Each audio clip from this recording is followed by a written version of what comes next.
BJP বলছে ছাপাই হচ্ছে, কংগ্রেস বলছে জবাই হচ্ছে গণতন্ত্র। বাংলার শাসক দল তৃণমূলের বক্তব্য ভয়ঙ্কর ষড়যন্ত্র।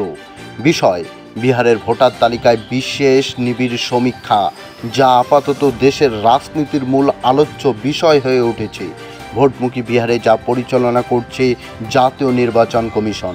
কারা প্রকৃত ভোটার, কাদের নাম তালিকায় থাকবে তা নির্ধারিত হচ্ছে কমিশন নির্ধারিত 11টি নথির ভিত্তিতে। গোটা প্রক্রিয়া নিয়ে বিতর্ক তৈরি হয়েছে, কমিশনের তরফ থেকে ব্যাখ্যাও দেওয়া হয়েছে, কিন্তু তাতেও বিতর্ক থামছে না। এসআইআর বা স্পেশাল ইন্টেন্সিভ রিভিশন বা বিশেষ নিবিড় সমীক্ষা কি, কেনই বা শোরগোল পড়েছে রাজ্যে, সবটাই জানাবো আজকের এই ভিডিওতে। সঙ্গে থাকুন, নজর রাখুন। নির্দিষ্ট সময়ান্তরে কমিশন এই নিবিড় সমীক্ষা করে। রাজ্যগুলিতে শেষবার এই সমীক্ষা হয়েছিল 2002 থেকে 2004 সালের মধ্যে। বিহারে হয়েছিল 2003 সালে। ভোটার তালিকায় থাকা নামের মধ্যে কারা মৃত, কারা অন্যত্র চলে গিয়েছে, কারা ভুয়ো, গভীরে গিয়ে তা সমীক্ষা করে কমিশন। তারপরে তৈরি করে সংশোধিত তালিকা। জুন মাস থেকে বিহারে এই প্রক্রিয়া শুরু হয়েছে। প্রথম ধাপে 52 লক্ষ ভোটারের নাম বাদ পড়েছে তালিকা থেকে, পরে তা গিয়ে দাঁড়ায় 56 লক্ষ। এবার বিহারের পর পশ্চিমবঙ্গেও শুরু হতে চলেছে এসআইআর। তো এই এসআইআর থেকে বাঁচতে গেলে বা রক্ষা পেতে গেলে কী কী নথি আপনার থাকা প্রয়োজন তা দেখে নেওয়া যাক।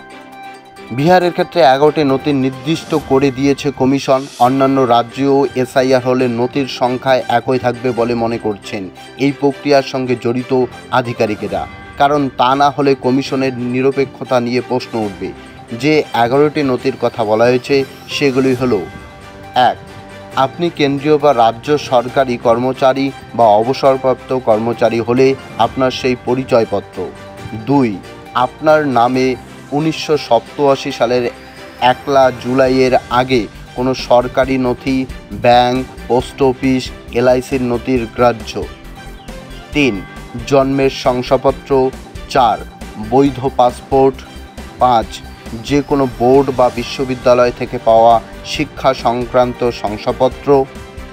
6. সংশ্লিষ্ট এলাকায় স্থানীয় বসবাসকারী শংসাপত্র। 7. তপশিলি জাতি, উপজাতি এবং অন্যান্য অনগ্রসর শ্রেণীভুক্ত হলে তার শংসাপত্র। 8.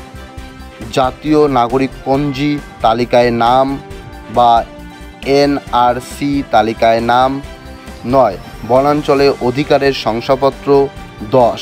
রাজ্য সরকার বা স্থানীয় প্রশাসনের তৈরি করা পারিবারিক রেজিস্টার। 11.